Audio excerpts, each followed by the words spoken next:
So now we're recording too. Okay. Welcome to Great Goodness. Whether you're watching this on YouTube or watching this right now on Facebook, which would mean you were like on your phone and or something. If you're already watching this on Facebook, then you are really tuned in.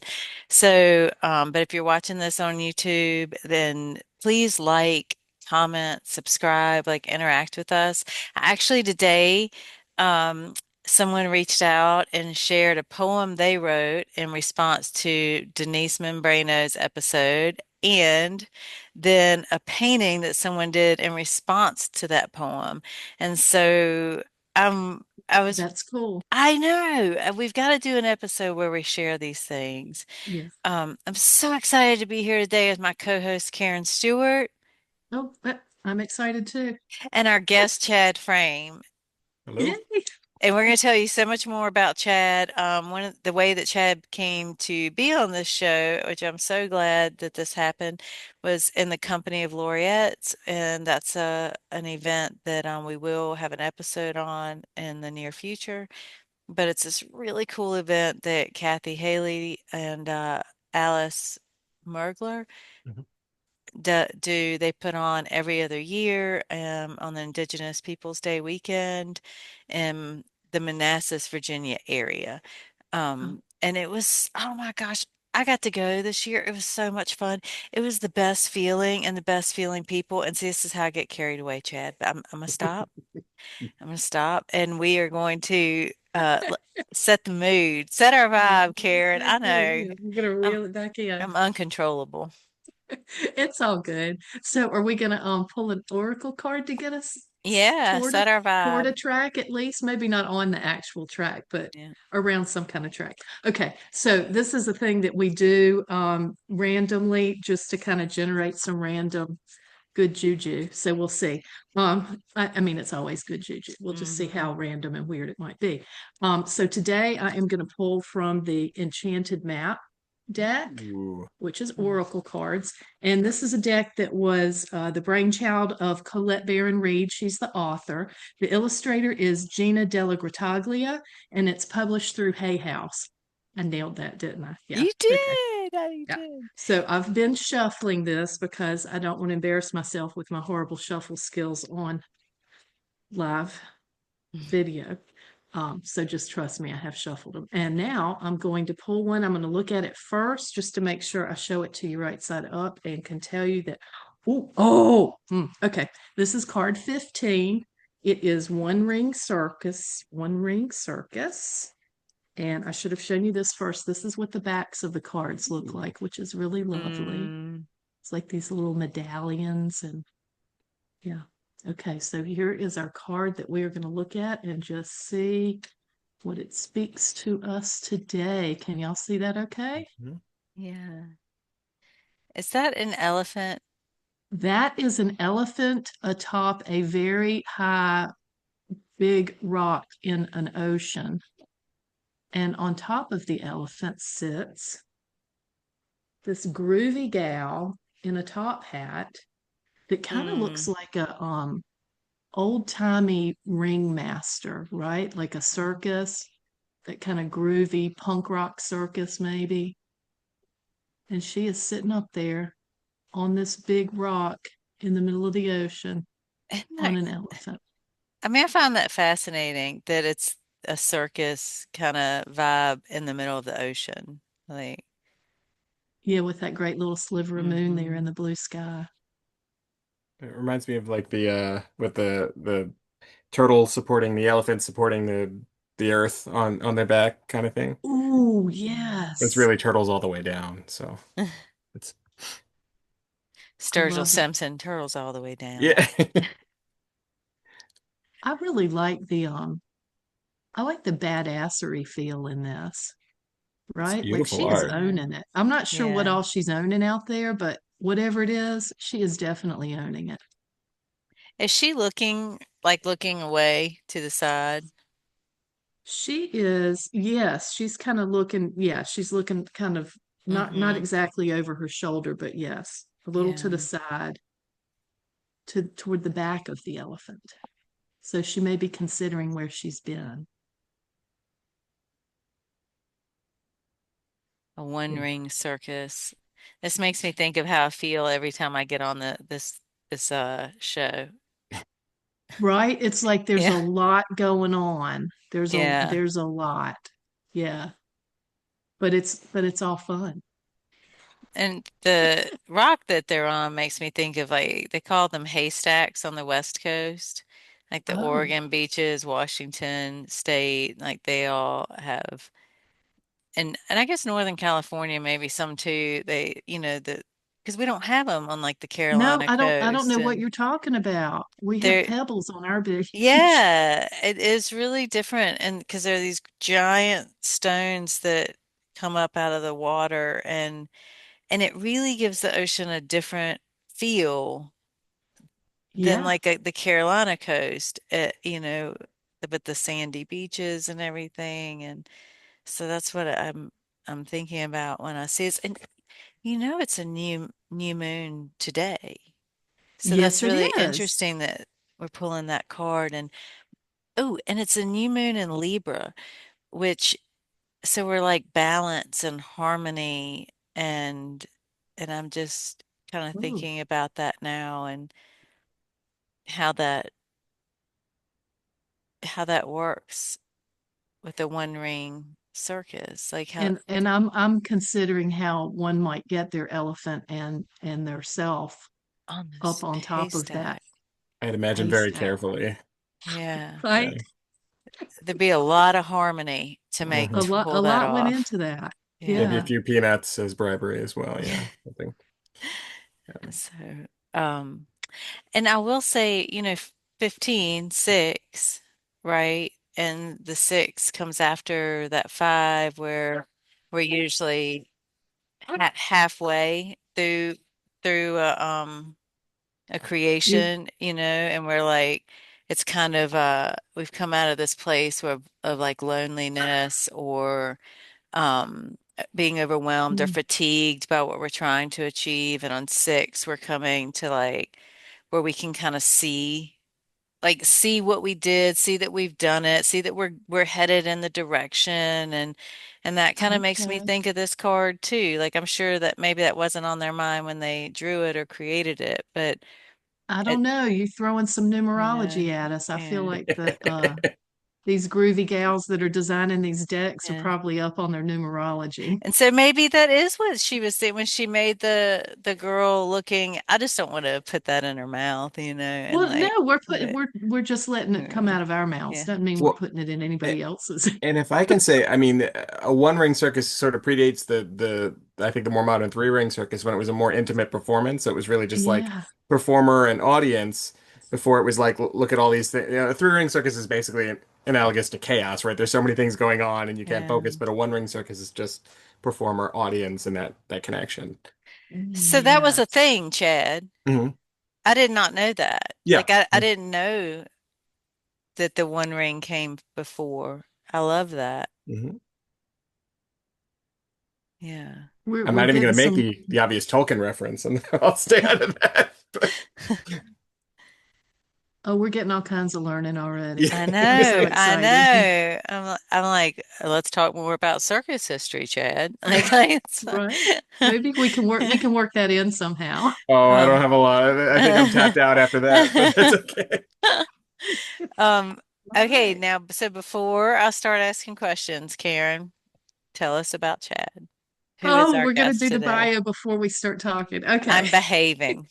Yay. Well, we just keep trying to tweak this, right? Okay. All right. So I'm excited to read this bio. This is I'm so impressed. Okay. Here you go, y'all. Chad Frame is the author of Little Black Book, which was nominated for the Lambda Literary Award, Cryptid, and Smoking Shelter, which was the winner of the Moonstone Chapbook Contest. He is the director of the Montgomery County Poet Laureate program, and that is in Pennsylvania, correct? Yes. Okay. He is a founding member of the No River Twice Poetry Improv Performance Troupe and the founder of the Caesura Poetry Festival. His work appears in Rattle, Strange Horizons, Pedestal, Barrelhouse, Rust+Moth on iTunes from the Library of Congress and is archived on the moon with the Lunar Codex. Okay. Y'all, so excited to have Chad with us today. I know. Now, Chad, I Yes. want to share this. I sent this to you in your email, but I met someone who I met Cam at in the company of Laureate, and Cam Cam is was a prose writer initially, but has now started writing some poetry, and the poetry they said has informed their prose writing because I was picking their brain about that. But they told me about this thing that Chad does that really appealed to them when you when you host an improv or an open mic. I'm not sure, you have to tell me. You will do you do a like a centos, like you take a Mhm. line from everyone's poem and Yeah. Mhm.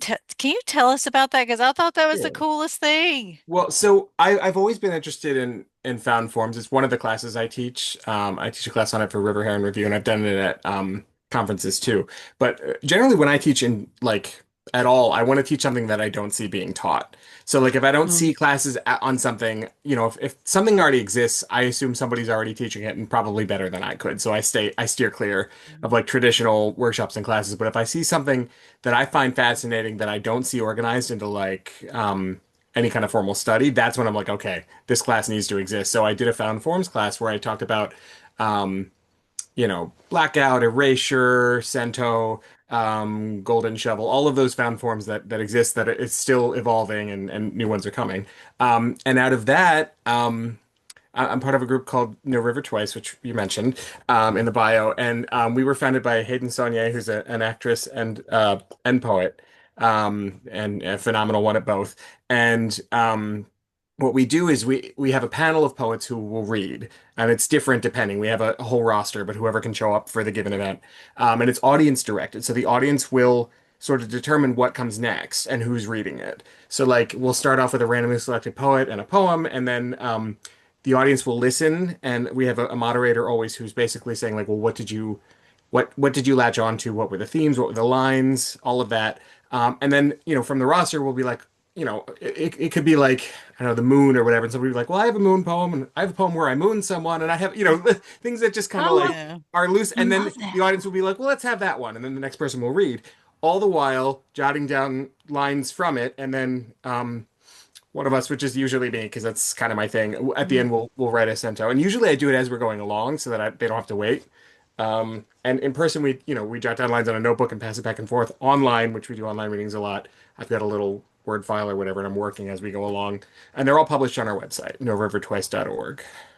Oh, So. that's so cool. Okay, Chad, Hmm. Mhm. can you just give us a every man's definition of what in the world is a cento So it comes exactly? from, so I'm a big Latin scholar. I studied an obnoxious amount of it, but it's from the Latin for patchwork, and it's a poem comprised of other lines. Now, traditionally, it's other a poem comprised of other poems, but I like to do non-poetic cento too. So I do, Hmm. from drawn from everything, from news Right. articles, from song lyrics. I love.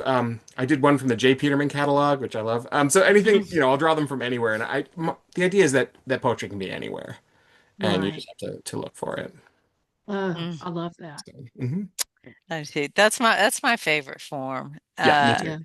Yeah. Yeah. And it's what I love about it is that it accesses a completely different kind of creativity than normal writing. So if you're blocked Mhm. in one, you can always turn to that. It's like a puzzle.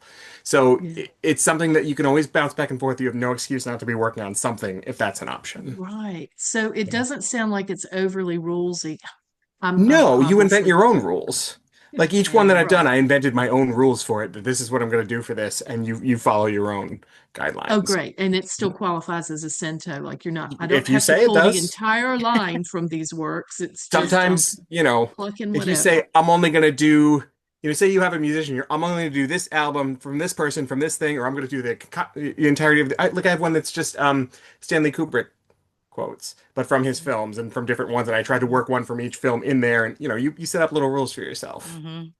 So, I Yeah. love that so much. mhm. Yeah. And it's so exciting because it gives a vocabulary, a word bank to people. So Mhm.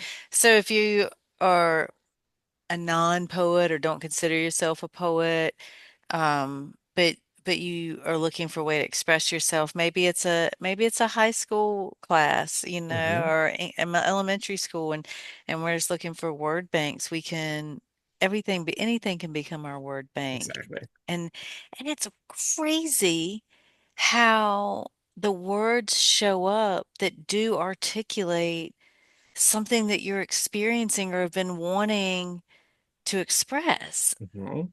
I it's I don't know, it's the unseen or magic or Well, I if you don't think know. about it, I mean, it's just a subset of what we normally do with language. All language is a Mhm. word bank. You have X number of Mhm. words to work with, and every time you're just picking from them to assemble something. So it's Hmm. really no different. It's just you're setting the Yeah. scope a little smaller. Yeah. So I Um, love that you're doing this live too. That sounds like the grooviest live poetry I love, related yeah, it can gathering be, ever. and you never know where it's going to go. So Yeah. it's really always entertaining.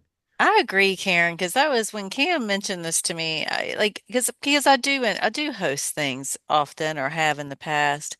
And one of the things that feels important to me as a host is connecting, like connecting what I'm hearing with, and connecting with the people that are sharing. And I thought, man, that is a cool way of creating that connection as a host. And So so, we've been at it for I don't know how many years now, about 8 years now almost. So wow. we've and done performed at a variety of venues, in person and online.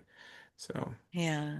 That's So, exciting. so you you are in service to the creative world in many ways, and one of those has been serving as a laureate in mhm. Montgomery County.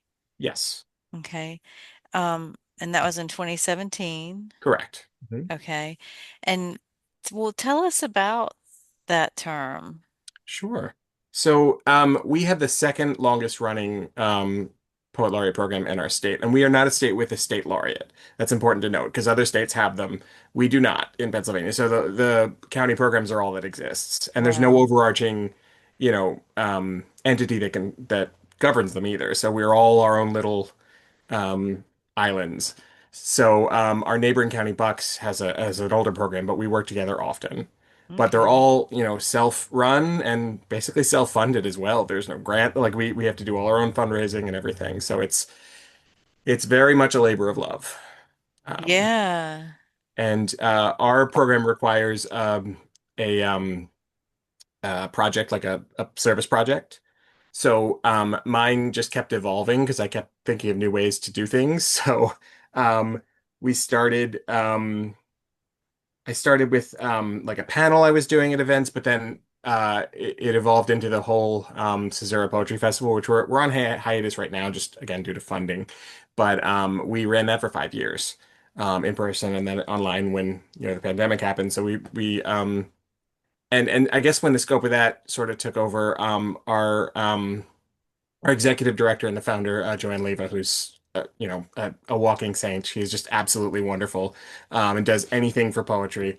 Named me director since I basically just never left. So that's kind of what it was. A lot of people will serve their term and then move on to do other things, and then Mhm. there are those of us that stay and volunteer. And we are under the auspices of the Indian Valley Arts Foundation, which is like a nonprofit that serves the greater area, but we sort of do everything ourselves.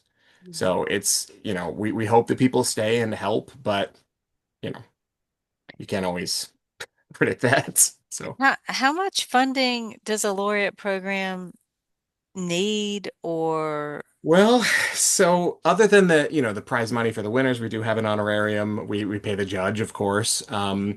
If we're having an event, there's a venue, whether or not we do it. We also maintain offices at a local arts center. Mhm. Um, let's see, any kind of event funding. So it does add up quite a yeah, bit. absolutely. Um, I mean, even just to pay for a PO box if people want to mail in their entries, which eventually we're like, okay, is this really worth like the Oh internet yeah. exists? Maybe we should. Mhm. So you kind of have to make some hard decisions. But a lot of it is, us donating as well because we want to see it keep going, you know. And when So you're talking about contest, are you talking about people applying to be a laureate? yes, so we Okay. there is a manuscript. that they enter, and then there's an entry form. They'll talk about themselves and their service project that they have in mind as well, which isn't really a factor in the decision. It's on the merits of the manuscript, and it's judged Okay. blind. There's an initial round that usually I'll personally adjudicate and narrow it down to finalists that will then send off to the judge that year, and then they'll And choose. and that process is different for every program. Is that Yes. okay? This is Yeah. Montgomery's process. hmm And I feel Bucks is similar though. Bucks okay. we actually modeled off of them since they were around longer. They had like two initial local readers who would judge, but it got to the point where we weren't receiving quite enough entries that was even feasible. Mm. So we just kind of cut it down to one person adjudicating and sending it off to the judge, and that was unfortunately two less people to pay. So that's what it comes down to. Um, I'll labor for free, so there we go. Right. Um, So how long has it been run? I know it's the second longest in the state, but when did it start? 1999 was our first. Okay. Oh, Mhm. Do you know the origin story? I do, yeah. So it was Joanne Leva again who was our founder, and she really saw what the Bucks program was doing and said, well, I live in Montgomery, we don't have a program, and since she's like, what does it take to start one? And it was really just she did. She tried to model as much off of the successful one that she saw, and so far it's been working. I mean, we make some adaptations as needed for practicality, but for the most part, it's run unchanged all that time. Why is it important to have a laureate? So, I mean, it's something that people can rally behind. It gives legitimacy to the arts in an area, and there's of course the service project that's useful. It's a way to give back to the community as well. And I think it's just recognizing that poetry is still very much alive and well and should be a point of concern. I wish that we still had a state laureate. We only ever had one. It was Sam Hazo, who served from Oh, I think 95 to 2005. He served for 10 years, and then oh, the oh wow. my position was goodness. dissolved. I think it had the governor didn't want to promote it, and it was a little bit. It was a few years after everything that happened with Amiri Baraka too, and that whole controversy with his 9/11 poem that New Jersey basically abolished their laureate position, and I think that ours was a casualty of that as well. But I don't know for sure. Um, So when we don't have something at the state level, the local levels need to step up. yeah. Yeah. Um, And it was funny, I mentioned in the Company of Laureates event, that was my fifth one attending, that I love to tell this story that Kathy actually reached out to invite me because she thought I was the poet laureate of Montgomery County, Maryland, because our website, I guess, hadn't been specific enough. And then when she found out I was Right. Pennsylvania, she's like, oh, even better. Are you sure? I mean, I know it's farther, but will you come down? And I said, absolutely, I'll come down. So it's Ah, been great. Yeah. I said it was one of the happiest accidents that ever happened. So Well, it's a really cool event, isn't it? I love it. Yeah. Yeah, I live in a really rural area, and so I really don't spend a lot of time in person with other poets. Most hmm of my mm, experience has been online, and it was so nice Yeah. to feel their energy in person and just And we're, notorious introverts anyway. So sometimes, when you gather people in a yeah. room, sometimes it could be a lot of quiet, but it's not there, right? Everyone's so warm and open. very, very, as hmm And soon what? as oh, sorry, go ahead, Karen. No, I just want to tell everybody again the name of that festival that y'all were both at, where you met, the one In the that company Kathy of was laureates. in the company of Yeah. laureates. And so we can have Kathy and Alice tell a story of it, but I do my understanding of its origin is, and you correct me if I'm wrong, Chad, No, it's is, is Kathy's daughter mhm, passed away in a car accident. mhm, And so obviously it's very unexpected. And Alexandra had been a poet laureate mhm. in Alexandria, I believe. Um, and uh, and so this was one of the ways that Kathy remembers her or Well, honors her daughter. so she is remembered every year at it, but it did start before that happened. It So she did. she was See? so my first year was 2017. She was the poet laureate that year, I believe, and she had been there, and it had started actually the 2 years before that, the 2015, I believe, was their first one. Correct me if I'm wrong. So it was between 2017 and 2019 when that unfortunate happened. Yeah. So I think that it had been before that, but it's so good that they do commemorate her every year. That's, Okay. you know, They do it for a couple of laureates who have yeah. passed, Hmm. and it's really nice. Like Claudia Emerson, we That was got a to remember. beautiful, it was a beautiful tribute to her. Um, so yeah, and so I think that's a really special thing about that program. Thank you for correcting me too. I No, love it's, yeah, it's, I love it when I'm wrong and I learn no, something it's, new. Unless it's my husband, in which case I'm like, dang it. Wait, no, oh, no then you're never correction wrong. needed. No worries. Yes. It's always going to be him. But and I loved the Linda Paston tribute as Yes. well. In fact, I have a fun story about her, if you'll indulge me.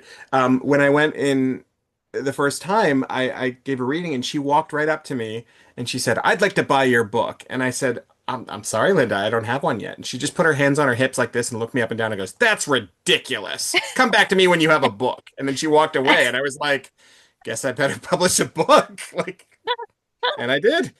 But that really lit a fire under me. I was like, okay, the Paston says it's ridiculous. I better get on it. Um, so I did. So I have not had the fortune of reading your book, so I'll Mhm. need to get a copy of that. Cool. But the title made me want to ask you about wordplay Hmm. and whether or not that's important to you or where the title from your book came from. Like I immediately was like, Little Black Book, Hmm. what's this about? So, it's a book of names largely. So, people from my past, etc., and then also some tragic, uh, tragic gay figures of old Hollywood. There's a lot of that. So it's a lot of names, a lot of people, and the idea that it looks like a little address book with the leatherette and the little gilded. Oh, That was important to nice. me to make it look like that. That it was Mm-hmm. like, oh, your little black book. This is your sordid past, etc. So that was sort of the idea. And also as a tribute to Catullus, who was my favorite, poet, a Roman poet. He called his whole collection his little book of songs, his Carmina. So and his dedication was Mm. always enjoy this little book. So I have to make little references, but that's why. How important do you think wordplay is to poetry? Well, I mean that's a big part of it, right? So Mhm. there's craft and then there's sort of emotive heft, and they're both necessary. So, your wordplay and in with your craft and all of that, you have to show people how clever you are on one hand, but then also how earnest you are on another. Mm. And I think that they're both necessary. You can have all emotion but no craft, and then you can have all craft and no emotion, and either way, it's not going to connect. So you really have Flat. to have it. Yeah. Yeah. How do you make sure that you've achieved that in a poem? You never really know, do you?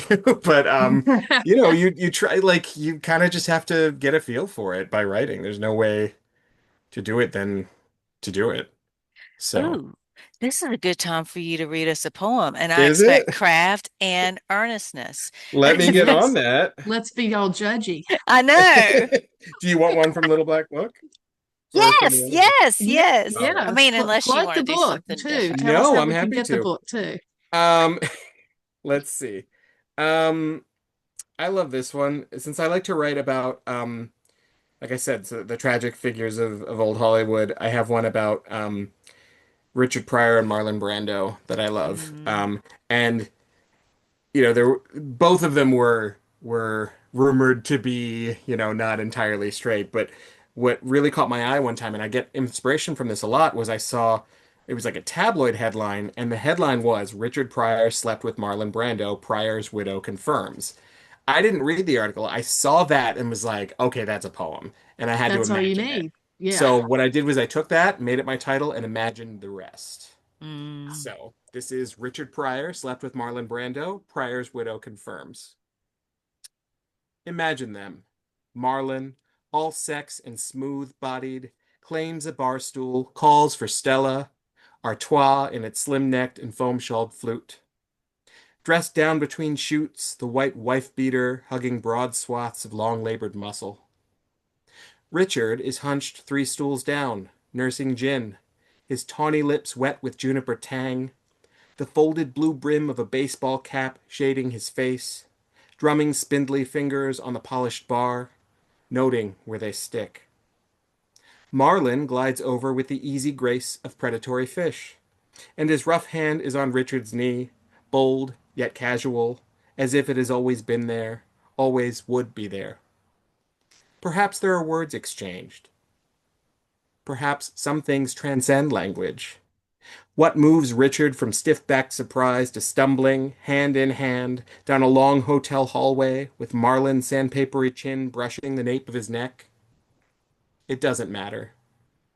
There are no celebrities in the dark, only bodies, pushing, straining to fill the emptiness inside one another as long as they can, as long as the thin, floral-papered walls keep the world at bay. In the years to come, they will think of this, mid-soliloquy, mid-pause for laughter, mid-embrace with a woman they don't love. If somewhere, in the credits of their lives, a name stands out, rising, meaning something. Oh, Mm. mm, You have an incredible way with language. Thank Like you. the choice of juniper and tawny and long labored and I mean, and and the movement in that poem is yeah, just so like I'm walking every step. yeah. Feel the hand, the weight of the hand on the leg, the Yeah. knee. And so I want to ask though, because when you write this, you use perhaps, so it lets us know this is what I'm imagining. Mhm. Um, and but how important was it? And but you mentioned that you saw the headline and you wrote the poem. You did not read the article. How important was that in that moment to go, okay, I'm not going to I'm going to let myself imagine this It's first. another one of those rules I set for myself. Like it just to me, it felt necessary for the poem than to like read that and be disappointed that it was all, whatever. Like I immediately had a vision when I read that and I was like, okay, I want to stay true to that. Yeah. Um, and this book is all about that. Like, I talk about people from my past. In a lot of cases, I don't change their name, and I'm like, you know what? That you should have thought better than to get involved with a poet anyway. So Right. it's all grist for the mill. It's risky. Yeah, it reminds me of Sharon Olds when like she's talked about people in her life, especially her kids coming up and being like, "How could you write that about me?" And she's just like, "Tough." Like she's Yeah. just, unapologetic and it is what it is. So these are more speculative, obviously, the ones about, the Hollywood figures, but I think it's important to talk about um sort of what people had to hide and all these hmm aspects of themselves and what it can teach us about ourselves. That kind of already answers my next question Oh, because but I want to see if you have something more to say about it too because so I guess it's two questions in a way. When we are writing about people from our past, mhm. um, what, but it can't, the poem has to be important to the reader Right. as well. Mm. And so I feel like you touched on that in what you just said, but do you want to say more about it? Like, Sure. So I think it's important, obviously, to at least be honest to the emotional truth of what happened, but Mm. sometimes the factual or historical truth needs to be bent a little bit as well. I teach this a lot when I'm teaching workshops on this, and people get so I suggest a change and they're like, oh, well, that's not exactly how it happened. I'm like, well, the reader doesn't know exactly how it happened. And sometimes it makes more narrative sense to make this change or more, metaphoric sense to make this change. So sometimes you have to, it's just like kill your darlings in fiction, right? You have to mhm, sometimes kill your darlings of memory of what, you're still telling, you're still being emotionally truthful to exactly what happened and what it meant to you. But sometimes you have to make those tweaks because it doesn't quite serve, a detail will seem really random, but oh, that's how it happened. I'm like, okay, but you might have to shave that off to make the poem make sense or to make it Right. more impactful. Because you're creating a piece of art, not a documentary. Right. mhm. Hmm. I mean, a documentary can be art too, but Right. you're creating a piece of art, not you're not creating a report. Right. You're making people feel things you're not doing. It's not reportage, right? So it's Yeah. yeah. Hmm. Yeah. So you're being emotionally truthful, but you may need to let loose of something that feels like a truth or a fact to you about that occurrence in order for it to be relatable, or in order to get Mhm. to the heart of what's relatable, even. Exactly. Hmm. Yeah, for it to be its own best Hmm. Yeah. way. Yeah. That's a great way to put it. Yeah. It's Okay. kind of an awkward way to put it, but thank you for No, but letting me. it's true. Yeah. And because I do feel like this is something that comes up for a lot of us as poets because we are writing to get to the heart of something or the core of something, to understand something, Mhm. to make sense of something for ourselves, but for it to earn a place in a manuscript or earn a place in a journal or something, it has to be meaningful outside of ourselves. Like, Mhm. and so I do feel like how do we make sure it's doing that is really important question. Mhm.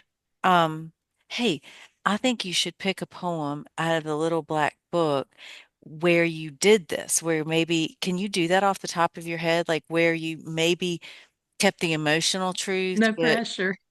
Well, actually, big if you ask. don't mind my going to the other book because it might actually Yeah. help this more. So Yeah. my second book, which was the chapbook Smoking Shelter, was about my late father, and it was about basically chronicling everything with his passing. So basically from terminal diagnosis through hospice and afterwards. And it was in a lot of ways it was me writing my way through it because I would have gone Mhm. insane. Just I took however long I took off from work. I don't remember how many weeks it was, and then just drove up, and it was like 2 hours away, and I would just drive up there and drive back, and drive up there and drive back every day. Like I didn't stay there because I had a sick Mhm. cat I had to care for here, so I was just going up and staying with him, and then coming back, and then go until he finally passed. But it was like this thing that, um, I don't know, and I had to just started writing poems about it, and then it became this whole book. But to me, I was like, all right, why is anybody going to care about, my dead parent? Like, what is that going to?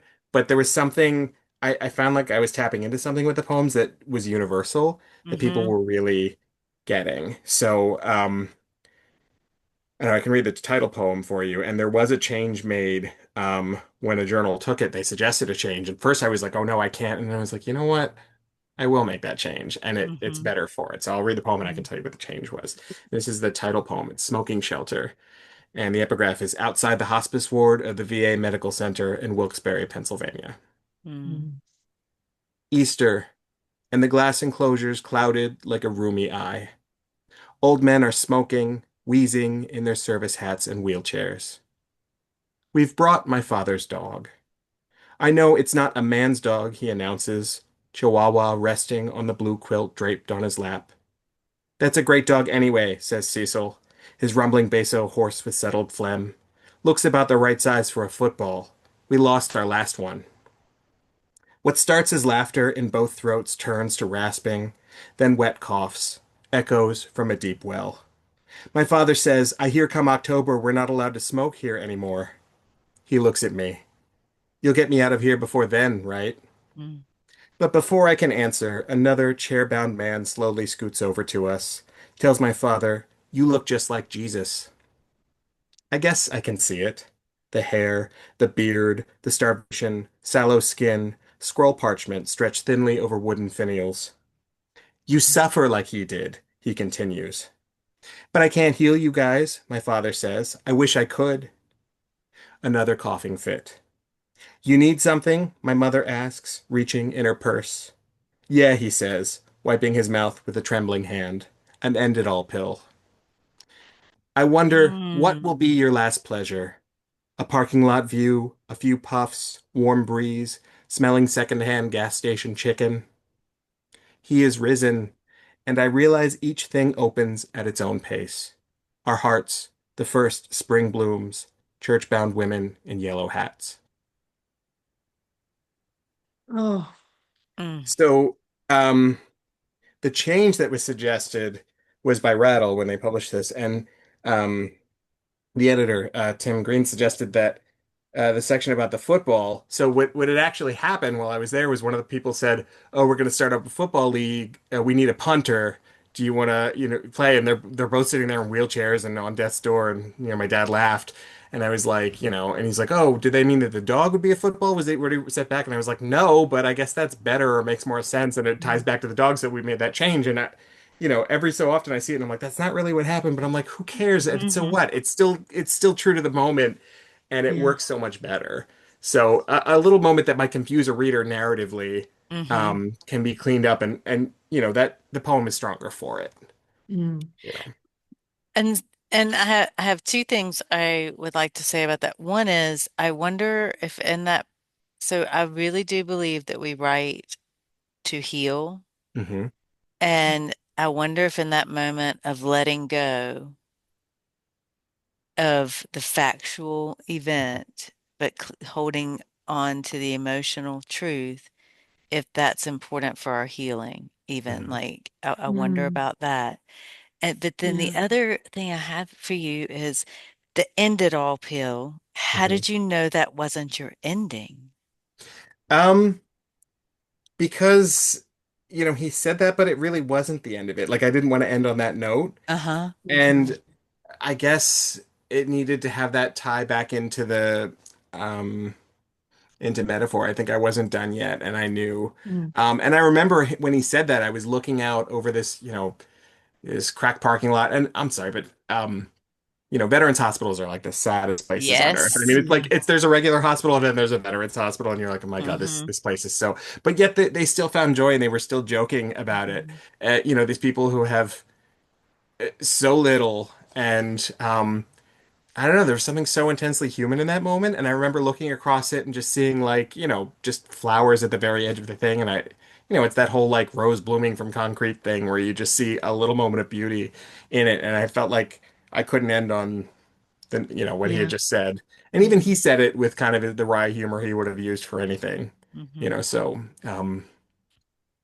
I'm a big fan of the tragic comic as well. So like I don't like to just have a funny poem or just a sad poem. Like I like to find um, a little of both because life is certainly both, and it's always going to be Mm-hmm. bittersweet. And I think Yeah. that um, any poem that taps into that needs to do both. Yeah. Jack Gilbert. There will be Yep. music despite it. Yeah. Yep. Um, I love that. So but I thought when you read that poem and you continued past that moment, I was like, Yeah. that's craft. Like that was really special to me. Like I feel like it would have been easy to end there and have that because it did touch me. It was Yeah. heavy for me. But then when you moved past that, it became that much more, Mhm. if that It makes it any Yeah. sense. it feels like it actually elevated Hmm. as the listener for me Yes. receiving the poem, it elevated my experience so that I could get just a wee bit of distance from all of this, and then I can examine all of this Mhm. Hmm. that the poem was conjuring for me. And that what a wonderful gift to give the reader with the poem to elevate it to that for a moment so that we have a different view of where we were in the poem. Yeah. Okay, this is hilarious to me because you wrote and said, "Hey, how many poems should I have?" And I was like, "We usually only get one. We've gotten two, and I really w feel like I want to hear a third one." I think this is so ironic, and maybe this is the one ring circus. You're the performer and we're the audience, and like I just can't Yeah, stop. keep it I just going. can't stop being the audience. So would you do one more to Yeah. So I can read a newer one that was just published within the past year and is probably going to be the title poem for my next manuscript. But I just want Oh, to warn you, there's some language in this one. I hope it's not a problem. we uh, love some language. Okay, and there's a reclaimed slur, so I just want to give you um okay, claw machine. More to the left, he says, then leans to watch the dangling claw from a better angle as I guide the stubby joystick, grease slick from unwashed hands. Just two coin-fed alley kids fishing for a way to pass the time. Behind the screen, the glass-eyed, cheap stuffed animals, cotton cord, plead with us for escape. We tune out the rumble crash of our parents' Tuesday night league, The shouted fucks when they bowl poorly, and the shouted fucks when they bowl well. Wafting Marlboro plumes, braiding midair with the steam from vending machine coffee. Generations of beers staining the ash-strewn carpet, a thousand shades of brown. And his eyes, all blue and lit up like pinball bulbs, are watching intently as the claw drops for the rainbow bear, its clumsy seams misstitched and already unraveling. This could be any night in midsummer in middle of nowhere America in the mid-90s. Except it's the one when I decide to tell him how pretty those eyes are, as I dangle the hard one bare by one misshapen foot, an offering I am destined to find later in the men's room sink, ripped into pieces, scattered like pins. Fuck you, faggot, sharpied on its face. And this, I have learned, this is how the heart operates. Just when we think we've got a grip on something, the claw seems rigged to let it go.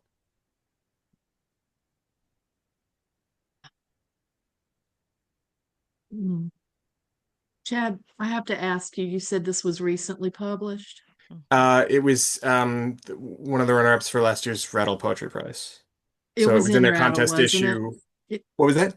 it was in Rattle. It was, yeah, but it was yeah in the contest issue in it was published in winter 24. Karen I read have it. I Oh, thank read you. it. I have to, I'm like trying not to cry now. It made me cry when I read it the first time and every time since then. And just hearing you share it, that Oh, is a thank you. beautiful, moving poem. And the reason I picked it is because it sort of does the same thing. It's easy to end on the tragic moment, but it kind Mhm. of tries to elevate it a little bit, or at least to make sense of it. So, I mean, tragedy is going to happen, and we can just, we can't do anything about it happening, but we can respond to it, and we can grow from it. Yeah. I Metaphor is very important in your work. Hmm. And I know it's important in poetry, but I don't think we all use it, and I certainly don't think we all use it as well. So I think we forget, and so it's really I've heard that in all of your work that you Hmm. shared, this really well done metaphor, and that one in particular with using the claw that we're all familiar with and that could so easily become cliche, but you so skillfully Mm. use it.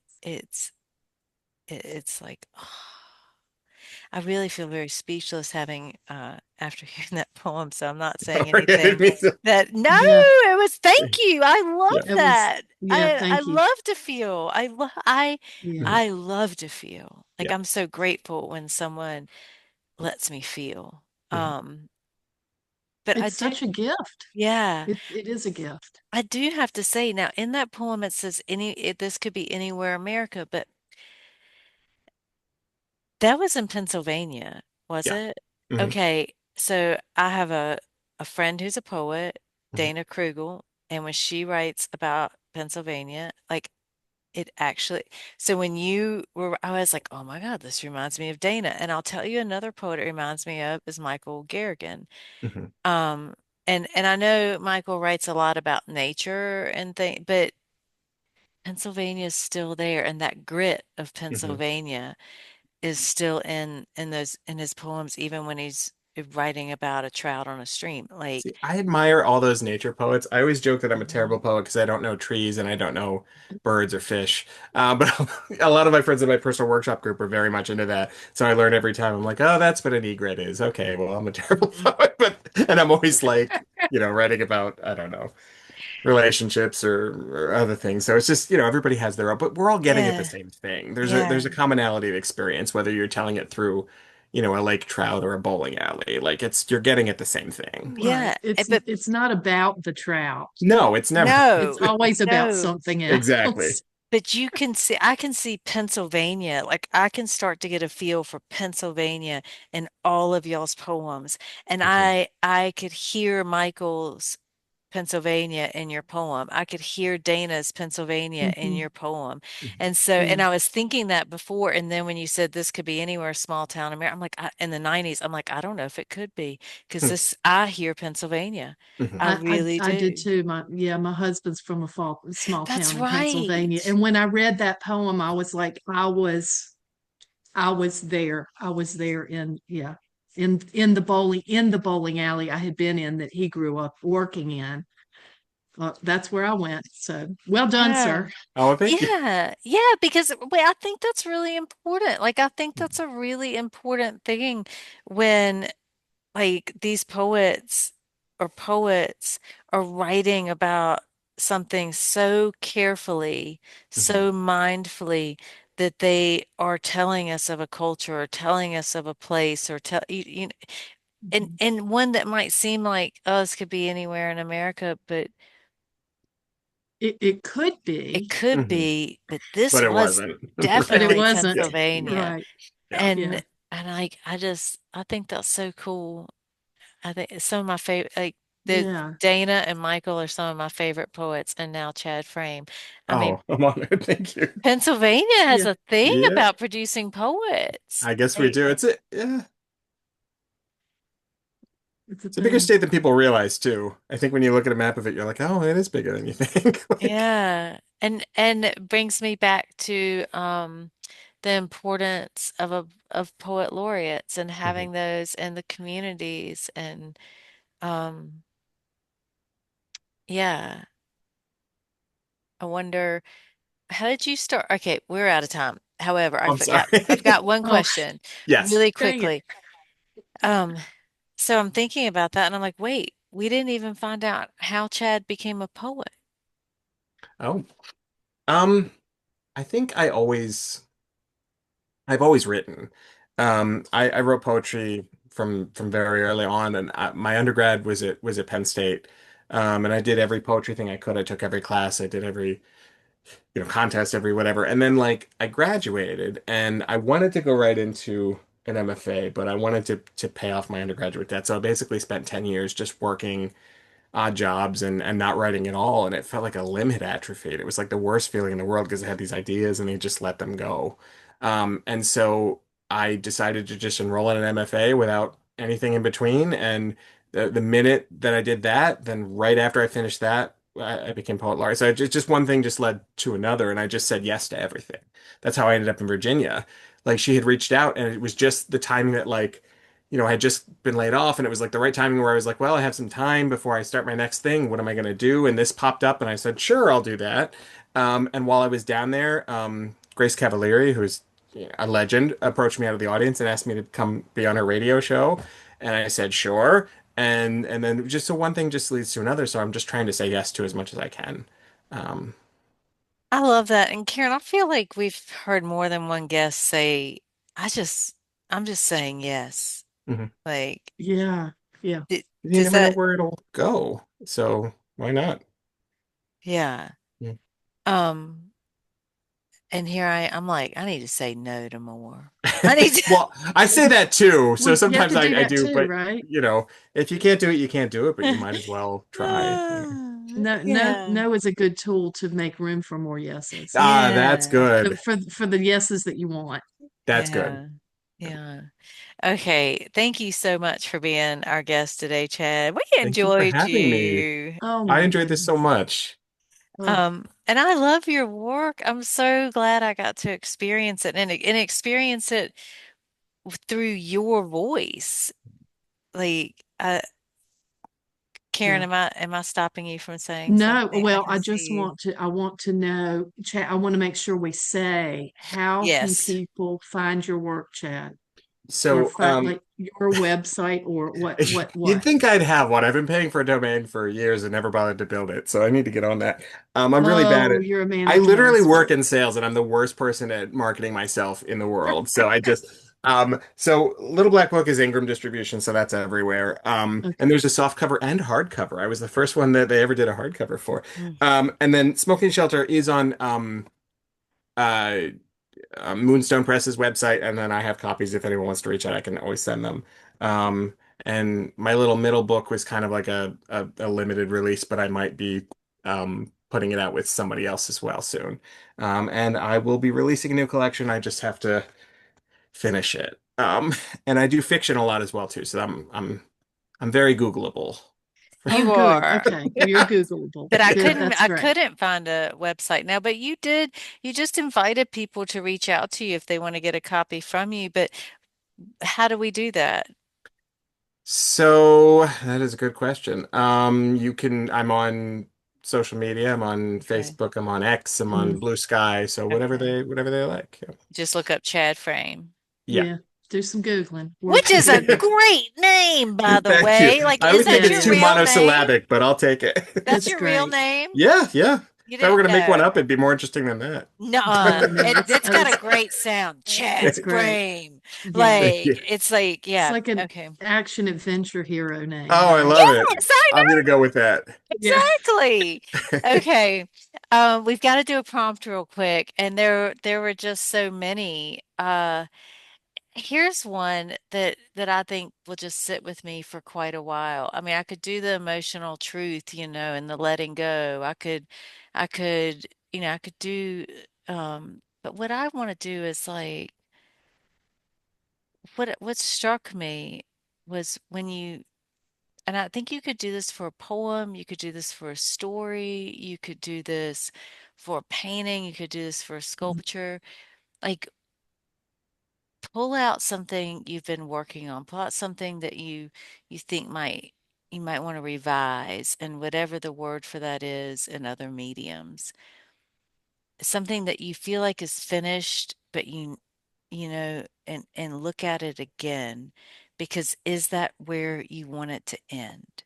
Is that what you Mm, want the last stroke to be? Is that, is that the last bend in the sculpture? Is that the last like because maybe it's not, especially if you've been trying to find a home for it, whatever that is, like a gallery showing or a publishing, like if it hasn't found that home yet, maybe it's actually not finished.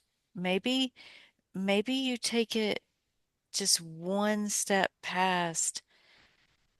I don't I'm gonna have to that an end it all pill, like that was a gut punch. Mhm, And I would have let you leave me on that. But because you took it one step further, it it meant even more. mhm, And and I want to go back and look at my own work and I want to invite others to look at their work. Like, is there more? Just that one bit more. And so it's a revision prompt. Karen, do you have something to add to that? no, I'm going to throw a card back up there and maybe we'll maybe throw in revisiting One Ring Circus, And sitting on maybe an that's elephant on a big rock in the and that can't be sea. the end of that story, right? Everyone No, wants to know what's there's Right. going got to to be happen more next. there. Right. Well, because she's got to get down.